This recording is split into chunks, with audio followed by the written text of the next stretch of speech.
I'm in the corner watching you kiss her. Oh. I'm right over here. What do you think of that? Why can't you see me? Yes. Oh. I've sang that at karaoke before.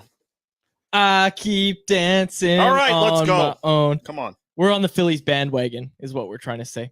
Hello, Canucks fans. Welcome back to another episode of the Canucks Conversation, brought to you as always by the great folks over at Zephyr Epic. You can use promo code Hockey Season, capital H, capital S, all one word, Hockey Season. That will get you $5 off your order at ZephyrEpic.com. That is ZEPHYR Epic. Check them out on all platforms. If you choose to shop online, visit them at ZephyrEpic.com and enjoy free shipping on any order Canada-wide over the price of $50. But if you want to check them out in store, be sure to do that at their Surrey retail location. We've got some throwback cards here. The 2019-20 Upper Deck Series 1. This is when our partnership started with Zephyr Epic, and we had Hughes hunting back then. What'd you get? Did you pull? Wow. Look at this. Wow. Are you kidding me? We found an old box of hockey cards when we used to do our Hughes hunting. And the first card I pull is the Quinn Hughes Young Guns card. Let's go. What? That's the chase card right there, baby. The Quinn Hughes rookie. Are you kidding me? First pack from the old box. That's what I'm talking about right there. What puck luck? I think that's like the third Quinn Hughes that I pulled. Yeah, it is. Yeah, I pulled a bunch of these things back in the day. A UD Canvas Connor McDavid. Who cares? Our technical producer is Aaron Bordato, who is an Oilers fan. Look at that. Hughes hunting. That's pretty cool. That I think this is our first Hughes hunting live on camera that we've done, right? We've never done Yeah, you're before. absolutely right. Yes, you are absolutely right. That is awesome. Wow. My name's Dave Quadrelli. Who cares? I'm joined as always by the man who built the place, Chris Faber. Our technical producer is Aaron Bordato. This is the Canucks Conversation. We just did some Hughes hunting. Dude, with a UD Canvas Connor McDavid and then the rookie of Quinn Hughes card. That's the rookie card. These are from 2019-20. Yeah. Series 1. Wow. And it was interesting that we also found that there was Ilya Mikheyev in there. There was rookie card. Teddy Bluger, Young Guns, like Young Guns. Zach McEwen. Jack Hughes in the same set. The old 2019-20 Series 1. How about that? Some hype in the chat for the Quinn Hughes rookie card. Yeah, people are excited about that. Love that. That's pretty exciting. Should we talk about the Quinn Hughes discourse from over the weekend? Because I stayed out of it on Twitter, but I want to talk about it a little bit. Go for it. I don't have much in the intro today, actually. We saw the ESPN, the athletic rankings of Quinn Hughes, and Quinn Hughes saw the rankings. He said to Thomas Drance on the road that, kind of a little motivation for him. I love that. I love that from Quinn Hughes, talking his crap, saying like, yeah, I've seen them and soon it's going to be undeniable. That's the thing. Yeah. It's not just going to be Canucks fans saying it for ever. It's not going to be that, but yeah, it's, I don't know, man. It's just funny because the thing I was going to tweet, and I was going to do it, but then I realized I don't want to use Twitter and have anybody reply to me with anything. But what I thought of was like, when's the last time you saw Quinn Hughes make like an egregious defensive mistake?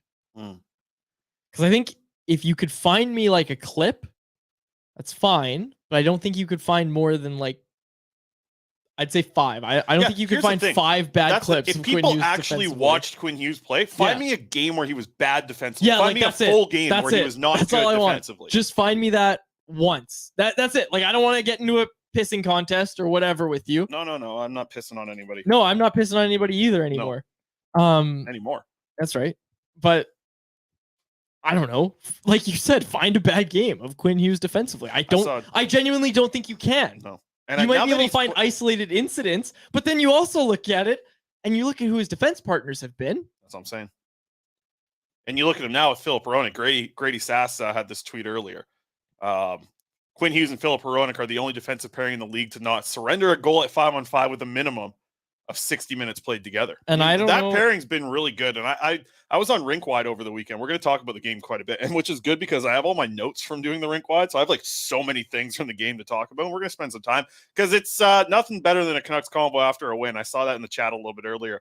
But man, I think that pairing is just showing so well offensively. And then to see the numbers back it up defensively as well, you have to I'm more and more sold on what I'm calling the H2 pairing.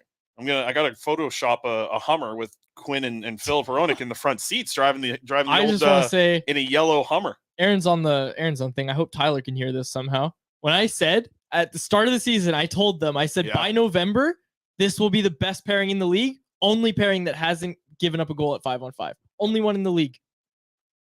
Any thoughts, Aaron? We were mostly talking about them being a really good offensive pairing, which they have been. I think that here's the thing about Hughes and Hronek that makes so much sense. And I'm sorry if you listen to Rinkwide, because I think I said this exact same take.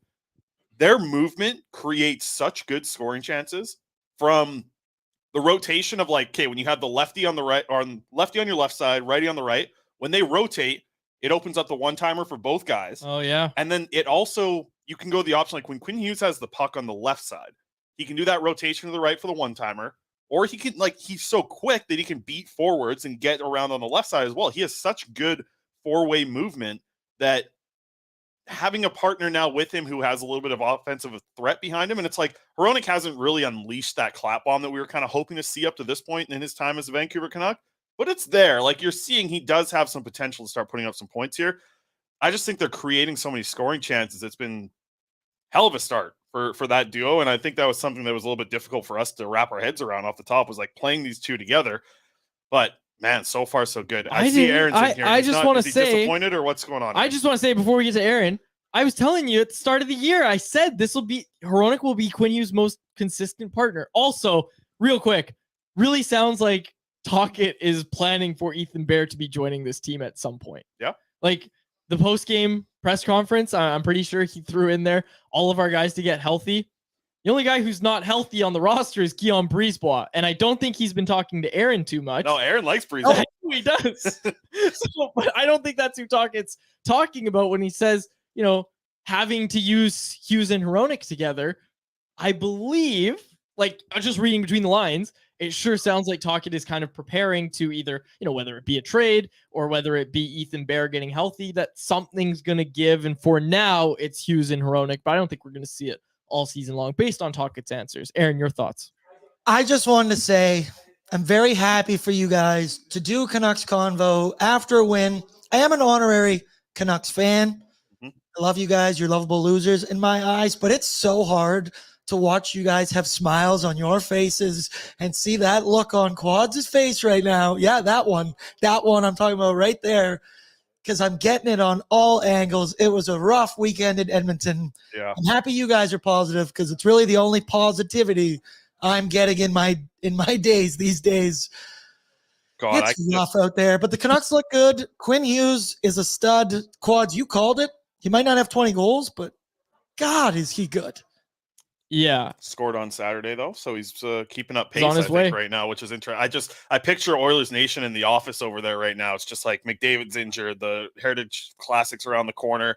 What are they, 1-3-1, I think you were saying, Aaron? Like, I picture that office is just a bunch of people just like running into each other. Like, y'all probably have no idea what's going on. Those Oilers, and that's what I like to see out there at the offices. Dude, I came in today. I'm here at 7 a.m. Nobody came in till like 11. It snowed in Edmonton today. It's everywhere. It's all over the roads. It's a disaster. Y'all hear that, Canucks fans? Y'all hear that? It could be worse. Like, I just want to recap Aaron's life on this Monday morning. Yeah. The Atlanta Braves have been eliminated from the playoffs for a week. Aaron, the Philadelphia Phillies are probably going to win the World Series, like I sang off the top. The Edmonton Oilers are 1-3-1. Some are saying they have 5 losses. Connor McDavid, you said that. Connor McDavid's out for 1 to 2 weeks, and the Heritage Classic is going to be played on a Sunday. And Frozen Frenzy's on a Tuesday, which we talked about right before this. And this doesn't have so much to do with Aaron. Aaron, we feel for you. But Frozen Frenzy, people have noticed Tuesday's game, 6:15 start time for the Canucks in Nashville. Yeah, we'll talk more about that tomorrow. We will. Let's touch on the Florida game real quick, because we kind of glossed over it. But the big win on the weekend, 5-3 for the Vancouver Canucks. You got a goal and assist from Andrei Kuzmenko. How about the patience, eh? The patience on that Kuzmenko goal was ultimately became the game-winning goal. Where Kuzmenko just outweighted the goaltender. Like, just an incredible play by him to outweight Bobrovsky and fire that into the back of the net. He's got that good touch, man. Like, you know, like, and you got to mention on that play, the forecheck from Phil DiGiuseppe was excellent, right? And that's why he's playing in a top 6 role. I know he's not the name that everybody's penciling into their top 6, but he's a guy who's going to work and know his role. I think he did an excellent job. Had one of his better games, I would say, as a Vancouver Canuck. And I thought Kuzmenko did as well. Did it feel like something clicked a little differently for Kuzmenko? Maybe Mikheyev, around the halfway. Mikheyev. Sure, but I didn't think it was right from the start of the game either. I felt like it was kind of maybe getting a little bit of time with Ilya Mikheyev on the line. And I know he talked about kind of the language being a little bit of a bonus now that Mikheyev can kind of help explain certain things to Kuzmenko. Because, yeah, like, think about it. You're in the heat of the moment. You're finishing a long shift. You're breathing deep, like all this stuff. You're trying to catch your breath. And maybe it's a little bit hard to understand a second language. But with Mikheyev there, yeah, you can do it a little bit easier. Miller has a couple assists again in the Pettersson shot.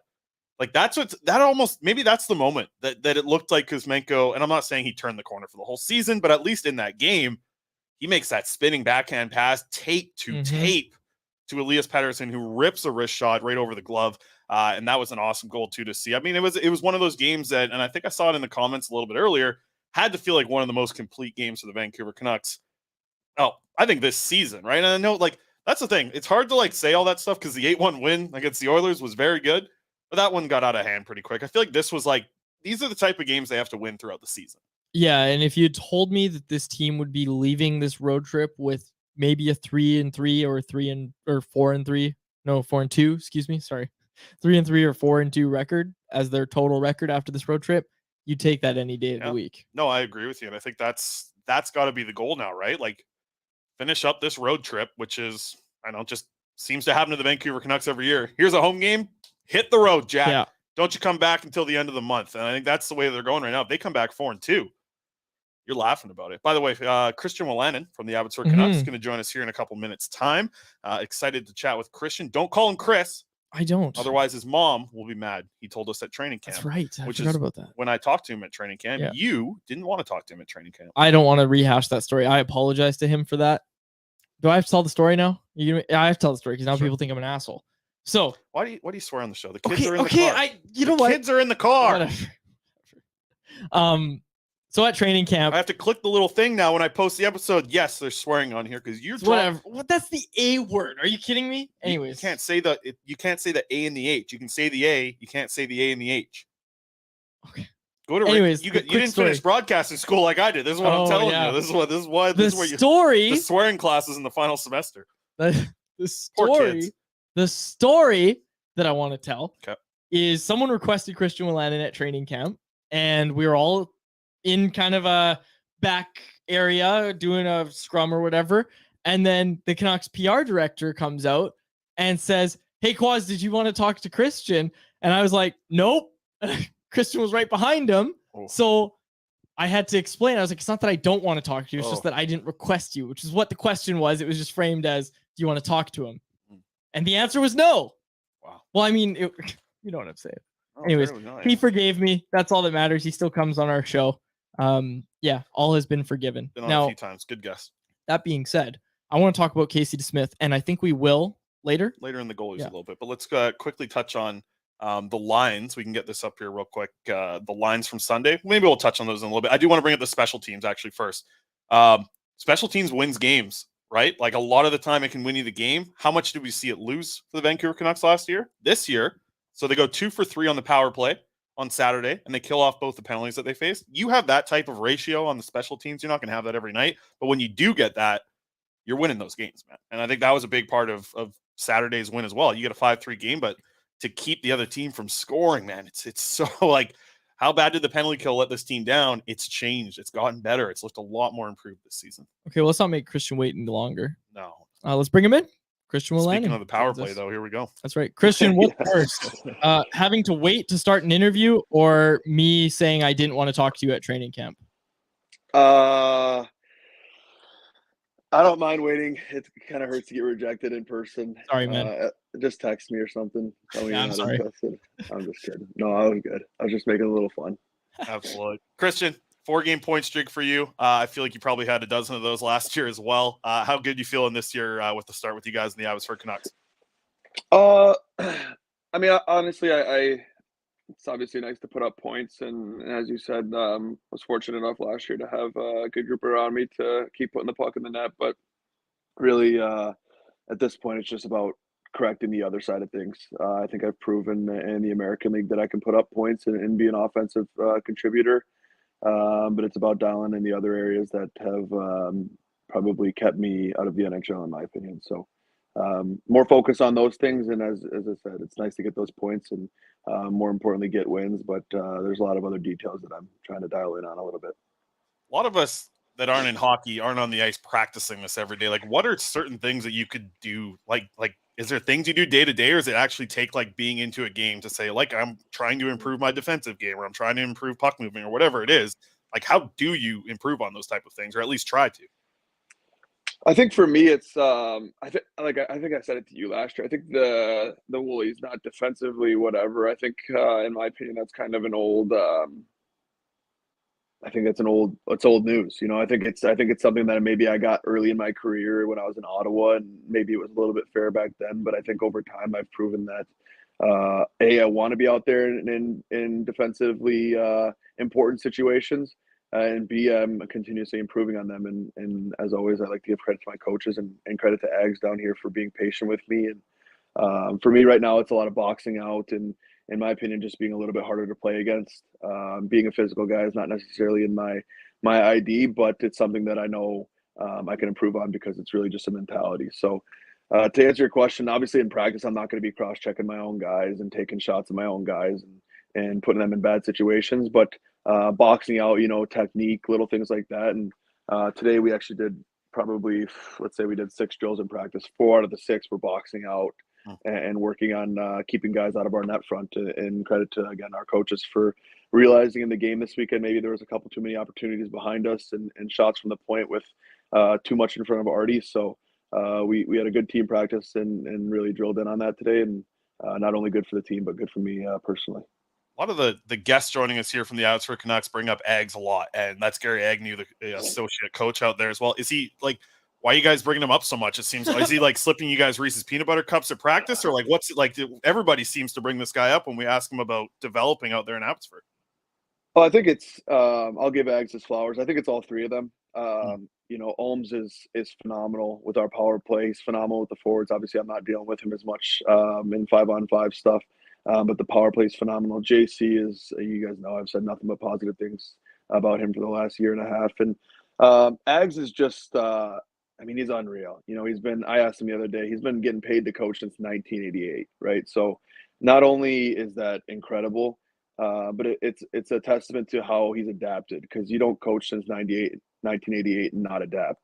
You know, you find a way to continuously improve and as a coach and especially with the way we are these days with even communicating with players. It's not, I'm sure he's talking to the guys a lot differently than he was in 1988. And he's just I mean, not only a good coach, but a great person, a great leader in our locker room, of course. I know it's weird to say that about a coach, but he really is. And, you know, like I said, a guy with a track record like that, it's crazy for me not to try and get as much out of him as I can. And again, I'm thankful for his patience with me and the time that he gives me, and not only me, but all of our defensemen. I know that whether it be the 6 that are playing or the 6 that are sitting, he's willing to take time with them at all times. And really, as a player, it's all you can ask for.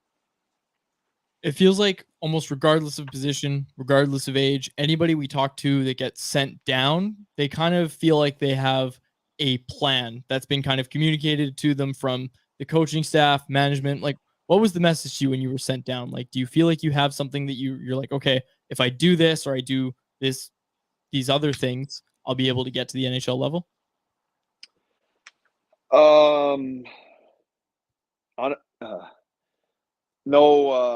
No negativity or anything, but there wasn't really any message. You know, just go down to Abbotsford and play hockey. You know, and I'm thankful for the staff here and getting me back into it. I'm thankful that I still have the opportunity to play and have an important role on this team. And I guess with no message from really anybody up top, it's, or my agents or anybody, it's kind of up to me.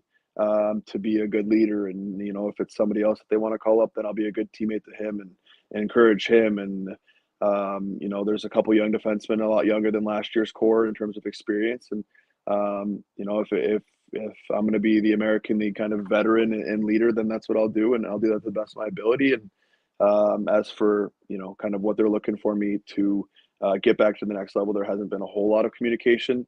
But I've had enough experience in pro and myself there. I can kind of look in the mirror and say, in my opinion, here's what I need to get better at. And as I said to you guys, you know, it's just being a little bit harder to play against, you know, a little bit better in my own zone behind my dots and Fortunately for me, the puck moving and offensive stuff generally comes if I'm taking care of that stuff.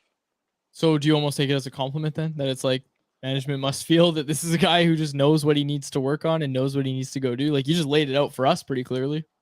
Yeah, I don't know about a compliment. Maybe it's just an age thing. You kind of honestly, if there's one thing I'm trying to avoid, it's that label as an American leaguer. Just as easily as some guys get that National League label, and they never experience any minor league games, so it's never really even a thought for them going down there. Guys can get that American League rep, and again, I'm more than thankful. I have nothing but positive things to say about my time in Abbotsford, but I want to be an NHLer. I want to be one of those guys where you say that's an NHLer playing in the minors.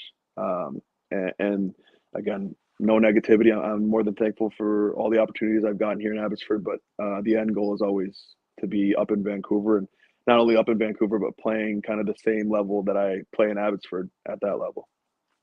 I think we've said that same comment you just said. This is an NHL playing in the AHL. We said that when you aren't on the show, so we'll say it when you are on the show as well here, Christian. I think, I guess, how do you evaluate your preseason then? Because it was a little bit of a up and down preseason for a lot of guys. I know, like, the shellacking against Calgary wasn't great to start things off, but it kind of balanced out a little bit. How did you think your preseason went? I thought it was okay. I think last year's preseason I was really good, like noticeably good. I think this year I wasn't to that level. But at the same time, I got to give myself a little bit of a grace period. I didn't get defenseman of the year last year through the first 6 games, right? Like I in my opinion, I was bad through the first 6 games in the minors last year. It took me a little bit to get my feet under me, and my conditioning was great. All my testing was great. So it wasn't a matter of not being prepared. But anytime you take a couple months off and you go right into it, it's tough to adjust. And, I played that back-to-back in Seattle. If there was one game I could probably have back, it'd probably be that one. Felt a little bit tired and felt like they were skating pretty fast. So, like I said, I can look in the mirror and say that I had not more to give, but I probably had better games to play. But that being said, I'm back here and I'm getting into the flow of things again. And my mentality my message to myself right now is to wait properly, wait for my opportunity properly. That way, if I do get that phone call, it's not like, okay, I got to get my NHL game going. I've been playing like an NHLer. I'm ready to go up and play in the NHL right now. That's a good mentality. That's very nice to hear. Question from the chat here. How do you think Matt Irwin has fit in, and what does he bring to the team? He's a phenomenal guy. Truly one of the best teammates I've had. And we have a lot of them in Abbotsford. And it's early. I can't give him that much credit. No, but he's a great guy. He's a great leader. He's had that, his career is an interesting one in the sense that he's been, one of the 5, 6, 7 guys for a lot of it. And you can really tell by his mentality, his attitude, the way he makes everybody feel included. There was no sulking, there was no moping about being in the minors. It's honestly refreshing. And again, it goes for it's a credit to the culture that we've built in Abbotsford, and the fact that he fit right in and is one of the fellas is a credit to him. And again, we couldn't be happier to have him in Abbotsford. Story about Matt Irwin. He played in my hometown. So 10-year-old me was out there watching him play junior hockey, and the Irwin jerseys at the Frank Crane Arena in Nanaimo. I tell you, man, like he had that place going nuts. Christian, I wanted to ask about your partner here. You've been playing with Jet Wu quite a bit. I feel like you and Jet in similar spots. You guys both want to be in the NHL. It's something that Jet said to us in the summer. And I guess, how do you guys kind of work together here to both be able to accomplish that goal? You guys are playing top pairing minutes, playing on both special teams units, getting that opportunity. How do you guys feel like you're clicking so far in the early parts of this? And can you use each other to almost build your way back to the NHL? Yeah, I think Jet and I have a great relationship. We're great friends off the ice, which obviously helps, but on the ice, I think, and then Jet can tell you this, I don't really have a problem with it, but I have high expectations, not only for myself, but for us as a unit. So for example, Friday night, we're not playing great, either of us, to start the game. And I come back and I say, "This isn't good enough, Jet," in an aggressive tone, of course. And he just smiles and looks at me. He goes, "I know," and it's just nice to have built-in chemistry with a guy. Very rarely in pro hockey do you get to play with a guy for more than a couple weeks at a time, or whatever. With especially the American League, with the roster always moving and stuff like that. So I'm thankful that JC gave us a chance. JC and Alex gave us a chance to play together again. I'm thankful that Jet is he understands me as a person, and I like to think that I understand him as a person. So our chemistry is going to continue to get better, and I think we balance each other out well. I like to think that I'm a puck moving, sees the ice pretty well guy, and he's great at separating guys from the puck, giving me a chance to go in there and get that puck. And not only that, he's gotten better with the puck over the last year that I've been playing with him. So as you said, it's no, and that's what I like about this group of American leaguers. There's nobody that's in denial about what the end goal is. Sometimes guys will try and be the pretend. They'll pretend, right? I'm happy here. I'm happy here. And everybody wants to be at the next level. So why not be honest about it? As long as it's in an unselfish way. And I think that we've really balanced that really well here in Abbotsford, where it's, if you're going to be here in Abbotsford, you're going to play your ass off for the guy next to you, for the group. And if you get called up, what I like the most is we cheer for each other, whether it's a lefty going up or a center. Lefties are cheering for the lefties that get the opportunity. Centers are cheering for the centers. There's no negative anything. It's we're truly in each other's corner, and I think that's a really tough culture to build. And I'm thankful that we built it over the little bit that I've been here. Christian, who's setting that standard for like the culture? Who's the leaders of that? Like, is it the players? Is it the coaches? Is it management? Like, who's because that sounds like a great spot to be in for an AHL team. Like, who's the ones that are leading that charge? I think it's a credit to everybody. I really do. I think, as you know, I'm going to stop pumping those the coaches' tires. I've said too much about them, but that staff is amazing. And RJ, I talked about him with you last year. RJ is a true leader. He will be in the NHL at some point. I'm sure he's had opportunities. It's just a matter of when he feels like it, in my opinion. He's a phenomenal GM that sets a standard, that sets a precedent for our team, and we all fall in line. And I think it's a group effort, and again, it takes all of us to create that environment and to keep that environment. And I think we've done a great job to this point. Got a question in here about Halloween costumes. Who's the worst Halloween costume you've seen? I know you guys will probably have your party a week away from now. Who was the worst one from last year? Because we saw a lot of photos from last year kind of show up there. And I can't think of one that was really bad, but you were there in person. Like, who stuck up? I don't even know what we're doing this year because we're on the road. We're in Coachella this year. So I can't speak on this year yet. Maybe I'll come back to you with that one. But last year, I'll give it to Ars. I think Ars had he went to the Halloween store probably night of, right? So he had a random mask, like a Harry Potter scarf, a frickin' like a knight in shining armor, like plate over. It was like a mix of 8 costumes, and he just sat on the couch in the corner. I think he was concussed or something. So he just sat on the couch in the corner. I'm like, and everybody's going up to him, "What are you?" And he would just say something like, "I'm concussed." I'm concussed. Yeah, that's pretty good. Yeah, it was brutal though. It was a mix of multiple costumes. So I can't even really tell you what he was, but yeah, concussed. Christian, we'll let you go on that one. Appreciate you hopping on here. I know you guys are back into action real quick at the Abbotsford Center tomorrow and Wednesday against the Colorado Eagles. I'll be out there on Wednesday to check in on you guys. But appreciate you taking the time again, man. I know that just reading from the chat here, our producer's already pumping your tires. You can even read the chat. He's pumping you up here in the chat here. But lots of stuff, and we appreciate you coming on again, man. It's always a great chat with you, Christian. Thank you guys for having me. Always wanted to come on, so thank you guys again. Awesome. Thanks a lot. There he is, Christian Wolanin, top pairing defenseman in the AHL right now. But I tell you, he's going to play. You know he's going to play. I just want the record to show I always want to talk to him. Just putting that on the record. Yeah. You know what? Like, something that he said at one point in an interview was like, wants to be an NHL player who's playing in the AHL. How many times have I said that on this show? There are guys that look like this in the AHL where you're like, they deserve the chance to get in the NHL and get that opportunity.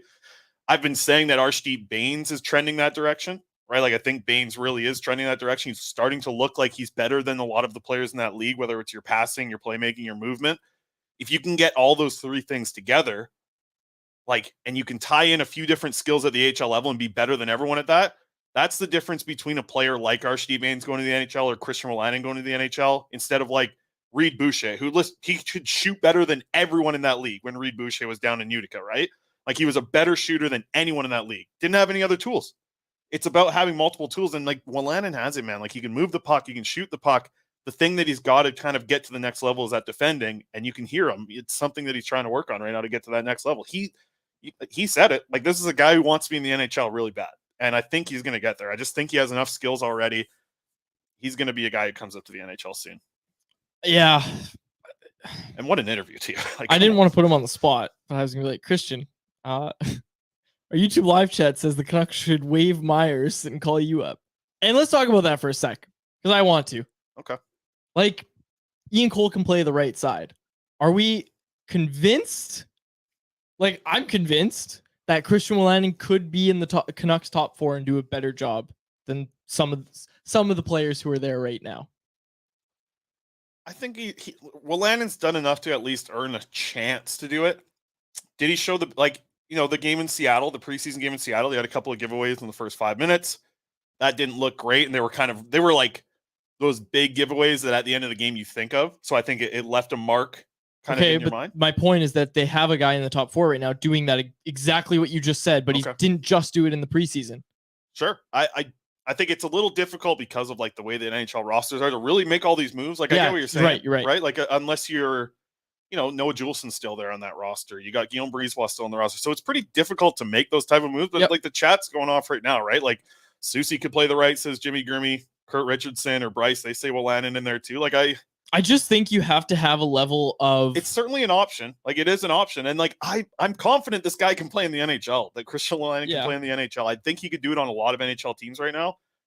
The Canucks left side, with the way they're using it right now, is Quinn Hughes, Ian Cole, Carson Soucy. I'm not as confident that Wolanin's better than those three. Okay, right? so I think that's where I'm at, but I see where you're coming from. So throw it. Carson Soucy can play the right. Throw Soucy and Cole together. Whatever. That's your top 4. I don't hate that in the top 4 at all. Like, then you've got I don't know, man. He's too good for the AHL. Aaron Bordato in our chat, our hidden chat here, says, if that beauty doesn't make the NHL, I'll cut my arm off. You go play at Edmonton would take him in a second on their second pairing. Oh yeah. He could play first line center for them right now. All right. I hate to do this. What's that next thing on the ticker there? Some goalie stuff. I know you want to get, before we get to the goalie stuff, can we get the lines up here from Thomas Drance? This is from Sunday, because Niels Höglander didn't play on Saturday. He was back in the lineup, at least for the line rushes on Sunday. There's a tweet out from Thomas Drance of The Athletic. Studnicka out. Top line, still the peanut butter and jelly line of PDG, Miller, and Brock Besser. Kuzmenko with Pettersson and Mikheyev still on that second line. Joshua, Suter, and Garland on the third line. And I like this. I loved the way the Canucks played on Saturday, but I did miss Niels Höglander. I think Niels Höglander's been good in the lineup. I really have liked what he's done this season. Does he look like he hasn't blown up the league? But I think he's playing well in that fourth line role. I think he's understanding what Rick Tocchet wants from him in a fourth line role. I think he's been good. And like, what are the things that I talked about last year of him that he needed to improve? Decision-making, right in your own zone, by the blue line. Just get the puck out. Just get the puck out, make the other team reset. He's doing it. He's off to a great start this year. I'm glad to see him back in the lineup. I think I'd like to see that fourth line. Like, man, I don't know. Just looking at this forward group, like, I feel pretty good about the forward group here. I know that it's like a lot of money kind of on the wing still, but that's just the way this team is kind of built. Fourth line of like Beauvillier, Lafferty, Höglander. I don't know, man. That's pretty good. It's not like bad at all. This is a very good response in the chat to what we were just talking about. Sure. Bryce said, if we sign Bear, what about a Bear-Wolanin pairing? Make that your third pairing? Hey. You're laughing. Although I do think when Bear comes back, he's probably playing with Hughes. Right? You think so? You think they'd split up Hronek? I think so. I think they have to like what's going on though, with Hughes. Post game, Tocchet said, for now we have to have those guys together. Like, that's what he said. So I'm assuming that means once Ethan Bear is healthy, you're seeing the more defense by committee. I had a question in the mailbag asking like who's been Quinn Hughes' best partner, and I was a little bit surprised. And there's like a smaller sample size, obviously, with Hronek, but Ethan Bear had like much better defensive numbers than Luke Schenn as his partner. Ethan Bear had better defensive numbers than Philip Hronek as their partner. So I also don't think Ethan Bear can carry a pairing. Sure. But I think what did we talk Quinn about with Hughes Ethan works. Bear in the offseason though? Like, he's not just gonna hit the ice and be 100%. It's gonna take a while. Yeah, you're right. For him to But eventually, like, so maybe you start with a Wolanin Bear pairing, third or pairing. maybe you have a second pairing of Wolanin and Hronek. You never know.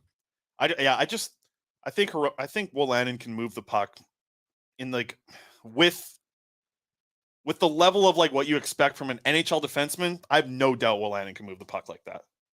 Wolanin Cole. I like that pairing. Sure. I don't want to just keep listing defense No. pairings. Okay, Go here. through all the combos. I know. What you want to do is get to Goalie your talk. stupid little segment here. About And I know you think Pillow goalie Boys. talk is the worst thing in the world. Yeah.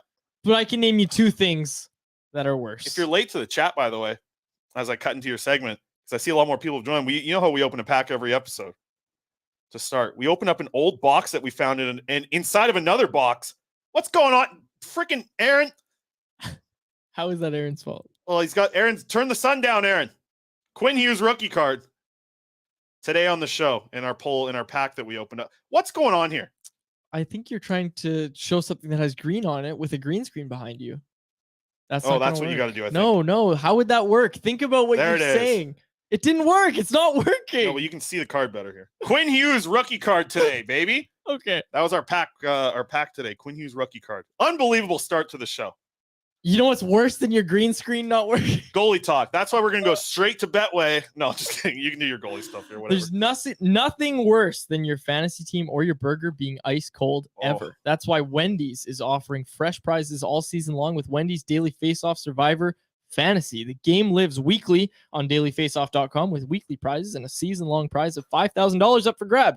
It's simple. Sign up, play, and then get free stuff on the Wendy's app. You pick a prop that will happen in a game, and the longer you survive with correct answers, the more you can win from Wendy's. So, while you obsess over your dream team, reward that dedication with Wendy's new obsession, the very real barbecue bacon cheeseburger. Speaking of, let's see it, Aaron. We tried it today. Let's see it, Aaron. It was so good. And do we have the photo, Aaron? Do we have the photo of me? No, we got quads with the burger. Yeah, we took a photo of me. It was a late addition to the work. Give him a second. That's on you. How is that on me? I posed. I was the model. No, I'm saying that this. Do you think when you go to a Victoria's Secret model runway thing, they tell the models that they got to do work beyond walking? No, I was the model. If you showed up there, they'd kick you out. They're not putting you on the runway. They might. No, I don't think so. Okay. Freshly added those to the women, Wendy's. they're like 6'6". Like they're tall. Those model, they're tall. Freshly added to the Wendy's lineup. Enjoy the Applewood smoked bacon and crispy onions as cheese melts all over the never frozen fresh Canadian beef. Next week, be prepared to sign up for the Wendy's Daily Face-Off Survivor game. Hopefully later this week. There it is, right there. What we're looking at. But there's me. I didn't even flex for that photo. I should have though. I mean, you're not flexing. No, I am not flexing. I've just been going to the gym again. All right, what you said, not me. But I should have flexed. That's you got prime opportunities to flex and you don't. Are you going to talk about the goalies or just this burger thing? It was very good. It was 2.5 minutes here. Yeah, well, we won't spend more time on it. But very good burger over at Wendy's. Go check it out. And check out the Daily Face-Off Survivor game next or later this week. Okay, goalies. Casey Smith. We got the stats too. Looked fantastic in that game. He's providing the Canucks with something they haven't had in quite some time. Like when was the last time you really trusted the Canucks backup goaltender? Was it when Ryan Miller was the starter? Like, was it when you had, like, I don't even want to say when it was you had Markstrom and Demko, because back then you didn't trust Demko the way that Smith is being trusted right now. Hell of a start for him, I'll tell you that. He's 926 save percentage for Mr. Jeff and I were calling him Mr. Saturday Night. That's right. That was a huge game for him. As much as we talked about Quinn Hughes, I feel like if Quinn Hughes doesn't have the game that he had, we're probably talking about Casey DeSmith as the best player for the Canucks in that game. So I don't think the Canucks save percentage for the season is going to stick at 928, but to me, like, it doesn't feel like the games have been reliant on the goaltending being excellent. I feel like there's certain things from the team that they've done well in the wins that doesn't just look at the goaltending and be like, that's the reason they won tonight, which did happen in past years, right? Like, how many nights did Thatcher Demko have to be unreal to get them? They're playing good. They're playing great. Like that game against Philly, Thatcher Demko keeps them in that game, at least at 2-0, right? And that was an excellent night from him, but it feels like they're not reliant on the goaltending, but it's really nice that they're getting really good goaltending right now. Yeah, like the fact that both guys are well over 900 is great to start the year. And it's like you said that, look, some of these are high danger chances, but go look at a heat map from the last few years. Yeah. The defending has been better. They have been better. And look, Tocchet spoke about the big mistakes hurting them. And yes, we have still seen those. You got to limit those. I don't think it's one player's fault, but one player kind of has stood out in the discourse recently. You clean that up a little bit, and I think you're looking at a team that is defending well. I wonder if they can keep it up. But I wonder more about the defending keeping it up. You come back from this road trip at 4-2. Mm-hmm. What a way to start compared to the last year, man. Like, right? Like, it would be. I mean, the vibes have already roller coasted quite a bit, and we could be in a very different conversation here on Wednesday. But at least up to this point right now, and if they come back with a win on Tuesday, Canucks fans are gonna be back on the hype train, man. That's how I feel, anyways. Well, you're right. I wonder about, look, and it was a poll question a week ago, and J-Pat told everybody they were wrong for saying the structure and defending was the most sustainable thing about this team. J-Pat nailed it. He'll be on tomorrow's show. You said, I don't think both goaltenders are going to keep it above 920. Sure. I think they're both going to keep it above 915. Like, I think both goalies finished the year with 915 right on the board. Both rate at 915. I'll take whatever odds. They're both over 915. Like, both of them will be 915. I'll take you on whatever bet you want. No. I think both goaltenders will finish the year with a save percentage above 915. Okay. And I would like to be taken to dinner. I actually don't want to bet against that one because I don't want to. I keep betting on the negative things. I'm taking the under on everything. I don't want to bet on that one there. No, I think I'm with you there. Yeah, it's weird that you and the Athletic guys are saying how much Quinn Hughes sucks. No, I didn't. No, I'm not saying anything. That you're kidding me. Throw me under the bus here. I'm not saying that. Quinn Hughes is top 3 defenseman in the league. Okay, and from that little, what's the new NHL thing they got up here today? Edge, or am I just guessing? No, you're right. Edge, NHL Edge. How cool is that? You can really compare a lot of things. It was cool to see how much Quinn Hughes like skates in a period. Yes. Like his maximum. But here's my question though. Can you flip it over to kilometers? Or yes, you can. Yep. You can switch from imperial to metric. I was on there and I was leading the mile. I like miles per hour. Yes. But I like to know kilometers. I don't want to know that they're shooting the puck at 142 kilometers. No, I don't care about that. It's not Japanese baseball league. I don't need to know any of that stuff. Yeah. I do miles per hour. Come on. America, baby. Because 100's nice. Yeah. That's the thing about, that's what the one thing that miles per hour has going for it is like the people that are best at their sport. Baseball, you throw over 100 miles per hour. That's awesome. Hockey, you shoot over 100 miles per hour. That's like the number, right? That's the one thing miles per hour has going for it. Everything else is stupid with all that miles and hours and yards and feet. That is strange. That's what I'm telling you. All right, here we go. Do you want to keep talking about the metric system? No, I'm an imperial guy. I told you that. Okay, let's get to anyone else. Right? You know what the imperial system is? You just said you didn't like yards, feet, and inches. That's what I'm saying. That's the metric system. No, that's the imperial system. No, it's not. I don't think so. No, metric. No. Meter is metric. Metric, American. He's Googling it, folks. That's what I'm telling you. Okay, you Googled it. Find the answer. The imperial system is defined in the measurement system in the UK, Liberia, Miami. I'm right. The imperial system's kilometers. It's the British system. That's no. It's not. It's not. Yeah, it is. No, yeah, it's it is. not. We're both Googling here live on the show. Metric is what we have. No. No, you're wrong about this. No, you know what? Yeah, you're right. Damn. Okay, thank you. Maybe. Not maybe. We learned this. You made me question what I learned when I was like in grade 2. Well, I thought the metric was yeah, I guess the meter. That's right. That's what I said. None of that goes live, Aaron. Cut that last 30 seconds last there. Take that one off. The chat saying, LOL, Chris, you got to take the L on this one. Oh, yikes. Okay. This is not a good time to ask the comment section to get involved in the show with anyone else, is it? I think it's the best time. All right.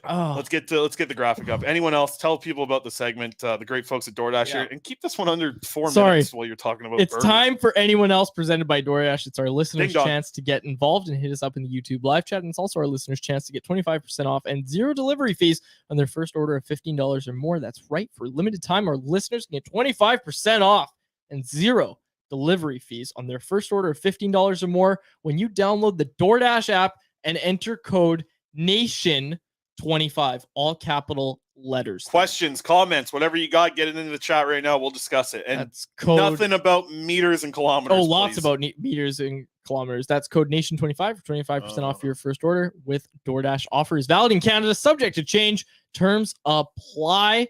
Ordering is super easy. Just open the DoorDash app, choose what you want from where you want, and your items will be left safely outside your door with our default contactless delivery setting. Contactless, we got our Wendy's today. Oh, that was good stuff. It was good. DoorDash contactless. All right, next, what do we have? I saw one in there. What will be the Canucks record after their next 3 games? That's from Antagonist. So the Canucks play in Nashville tomorrow.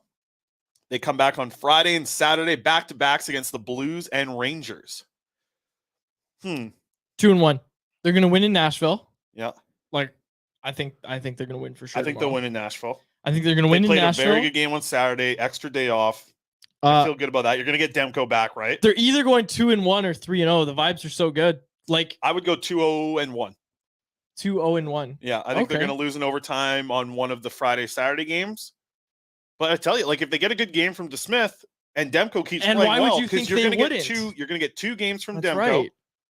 You're going to get one of those games be DeSmith, and as long as DeSmith like stays his game, like I think 2-0-1, and then you're going in. So that would be what?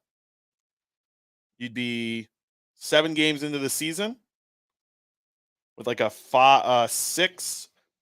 Oh, geez, man, I'm lost. Now all the numbers are in my head running through. It's that freaking meme going on right now with my 2-1. Let's just make it simple. I'd say 2-0-1. Okay. Over the next little bit. Basically the same thing. You sound like Aaron being like, we Aaron. got a loser point one time. Yeah.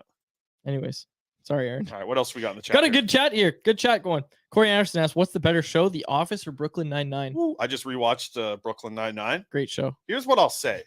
The Office is much better, and it holds better.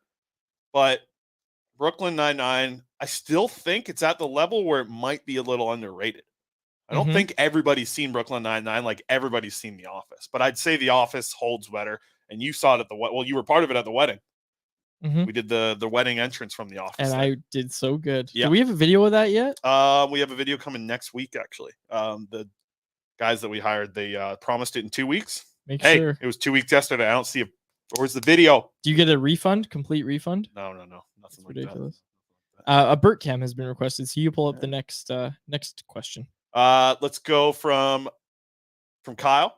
How long until Mikheyev scores his first of the season? What's the over-under? So we got 1 game in so far. I'd set the over-under at like 3 games, right? I think it'll take him 3 games to get one. I think he's been okay so far. And, man, he gets himself into a lot of scoring chances. He did that on Saturday night. A lot of scoring chances. I think either in the game tomorrow against Nashville or the Friday game, I think he'll get one because he's all around the puck. He is all around the screen. He almost scored a couple times on Saturday. Bert just woke up. Did he? From the camera. Yeah. That's that camera waking him up, yeah. Yeah, but The Office dominates Oh, Brooklyn gosh. Nine-Nine. Did I tell you the story about Marcel from Abbotsford yet? We can close out on this unless there's anything else in the chat you see. Maurice. Yeah, so Maurice. So I tell Maurice that I tell Marcel, which is his name, security guard out in there in Abbotsford. He's the best. So I'm telling him, I say, Quads keeps calling you Maurice on the show. And he's in the elevator and he's taking me up. Marcel, best guy out there. And he works hard too. They had to stick him outside because he's got a strong voice like me. So I'm telling Marcel this story. I'm like, yeah, and Quads keeps calling you Maurice. He loses it.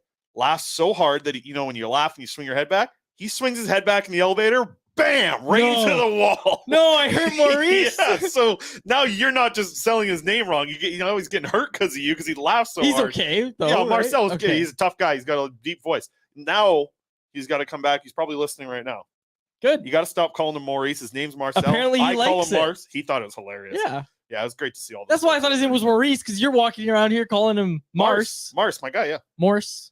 Morris. I'm bad at that. Close. I call everyone by a shorter, even if they don't go by it. And if I meet someone and they're like real, a high up person or whatever, I always just I'll call them by a short name. I do that way too often, but I don't really care. Okay, we got to get out of here. Let's go. Betway, run it. All right, here we go. Betway. We got how many hockey games tonight on the schedule, Quads? Do you even know? Actually, there's one, but sorry, go for it. Real quick. I think Mikheyev scores his first goal in Nashville tomorrow. Really? Yeah, I think he scores his first. Fun. And tomorrow's a crazy day for hockey, right? We'll talk more about that tomorrow. Yeah, we'll talk more about tomorrow. We got but yeah, it's a frozen 40 games or whatever it is. All right, let's get to our Betway bet of the day. We only got 1 game tonight. Buffalo Sabres hosting the Montreal Canadiens. Du Montreal. Tage Thompson to score tonight. Anytime goal scorer, plus 105. Simple bet. I didn't have much to work with tonight. I got 1 game. I'm not betting on baseball. They're in game 45 of the playoffs here. I don't know what goes on longer, the MLB playoffs or the WNBA. I swear the WNBA playoffs was going on for 2.5 months, and they just wrapped up. Shout out to the champions. I watched the final highlights. Who won? They One of them did. And then, so the Sabres, Tage Thompson to score. He's an anytime goal scorer, plus 105. $10 bet's going to return you $20.50 over on Betway. This isn't even a WNBA thing. I don't like some playoffs. I just think are too long. I'm trying to look up how long it actually was. Aaron mentioned that the NBA season starts tomorrow. Yeah, that's news to me. Like that's legit. That was legitimately news to me. It's not even a WNBA bit that I'm doing. It's literally just I don't care about basketball. The WNBA. I don't have cable. I didn't even know there was playoffs or basketball starting. September 13th was when the WNBA started, and it just ended. Wait, what? Yeah, September 13th. Oh, the playoffs started. Yeah, the playoffs okay. started, not the whole. I was gonna say, like, Faber's out here saying one month of women's basketball is too much. I know about the Las Vegas Aces. They won in a. I heard that. I heard that. And they're a dynasty. They've won a couple in a row. They got the same five. They got the big three. They're coming back next year. Asia Wilson. She's a star. I remember watching her in the highlights. She's a star. And the Las Vegas Aces, they won big time. So I had a DVD when I was younger of like how to be good at basketball. Right. Tamika Catchings was on that one. There's a name you haven't heard in a while. Yeah. Anyways. Sue Bird. Yeah, Sue Bird. I know Sue Bird. She's the assist leader. She's still playing? I think she retired maybe last year. Okay. Maybe this was her final. Maybe she announced this year to be her retirement thing. WNBA conversation. Coming next week. We're That's going to get all the information. Now that the playoffs are over, it's time to start up that WNBA podcast. It's time to figure out who won. Yeah, and then a month from now or 2 weeks from now will be our MLB podcast. We only do shows in the off season. That's right. Yeah. Okay. But it's actually time take you out of the batter's box and onto the mound for our prospect roundup segment, which is new, all new. You get to hear about the prospects, it's brought to you. I got more tomorrow by 4 Winds Brewing, family owned and operated in Delta, home to the 4 Winds Light Lager, a crisp, clean, and easy drinking beer, a beer for everyone, a perfect beer for before, after, or during the game. 4 Winds Light Lager. Ask for it at your local liquor store or have some delivered right to your door through the online shop at 4windsbrewing.ca. All right, today we're talking Jonathan Lekkerimäki. Scored over the weekend, had an assist as well. He looked pretty in pink, scored a goal in those pink jerseys for Breast Cancer Day over there in Sweden. He scored a goal and assist. On Thursday, he had a goal as well. Kid is ripping it up. He's leading the SHL in goals. Well, tied for the lead right now. He's got 7 goals through 12 games. Killing it. We'll talk more about him a little bit later on in the show, as well as Blackfish coming up tomorrow. I got to do work for the next 8 hours or so putting together Blackfish. But Lekkerimäki, 4-game point streak, Quads. Got 3 goals and 3 assists over his last 4 games. Lekkerimäki, hot. You thought I was going to say Hunter Brustevich because he's hot as well. Nope. Jonathan Lekkerimäki, my guy, for the prospect roundup this day. I'm doing this again tomorrow, right? No, not tomorrow. No, tomorrow we get something different, but we'll talk about it tomorrow. Things here and there. Yeah, we'll talk about it tomorrow. Long show today. Yeah. Tomorrow, a little preview. 4 Winds. I see Jimmy Grimmy in here. 4 Winds love himself some 4 Winds. Hell Unless yeah. Jimmy's a girl, then she loves herself. Jimmy Grimmy's probably a boy. Is Jimmy ever a girl's name? I don't know any girls named Jimmy. So where did that come from? I'm just trying to be. Maybe it is. I don't know. I knew a girl named Dale. She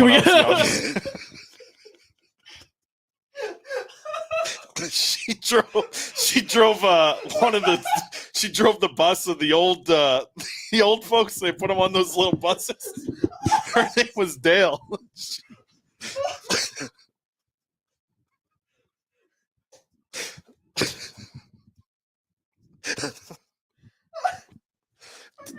Dude, take me out, man. Take me out, man. Take us out, Quads. Well, folks, for my host, Chris Faber, and my co-host, David Quadrelli, thank you for listening to another edition of the Canucks Conversation. See you, boys. Canucks Conversation with Quads and Faber. New episodes every weekday, 1:30 across the board, except for Wednesdays, 1 o'clock. We'll see you there live on the Canucks Army YouTube channel. For more information, visit CanucksArmy.com. How about keep it to a thank you, Jim?